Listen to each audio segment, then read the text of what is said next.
Adrien, il y a tes mecs qui sont en train de mettre le placo derrière et ça me fait penser, là, t'avais parlé du placo Habito et puis on a eu des retours sur la vidéo où les mecs disaient que finalement ça servait à rien parce qu'il suffisait de mettre des supports en bois derrière pour fixer les trucs plus lourds. Alors c'est vrai que sur le principe, mettre des supports en bois, c'est possible.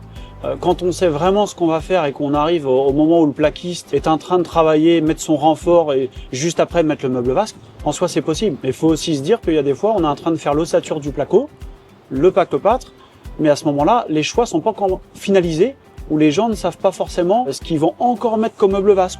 Ou la cuisine, il y a les grandes idées, mais meuble haut, pas meuble haut, on sait pas trop. Donc nous, on va anticiper pour, aux endroits les plus sensibles, mettre par exemple 2-3 plaques côte à côte au-dessus de la cuisine du plan de travail pour se dire, peu importe le meuble haut, on pourra s'adapter. Et ça va être aussi le cas par exemple pour un meuble vasque.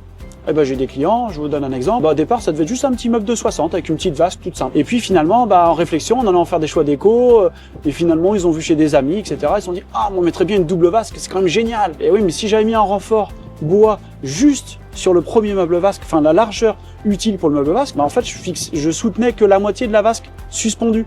Donc il fallait bien que j'anticipe la largeur utile de l'endroit où on pouvait mettre la vasque pour pouvoir accrocher une simple vasque centrée, à gauche, à droite, une double vasque. Et là, du coup, j'anticipais peu importe le besoin de demain. Et même si on change de vasque, dans le futur, on pourra le faire.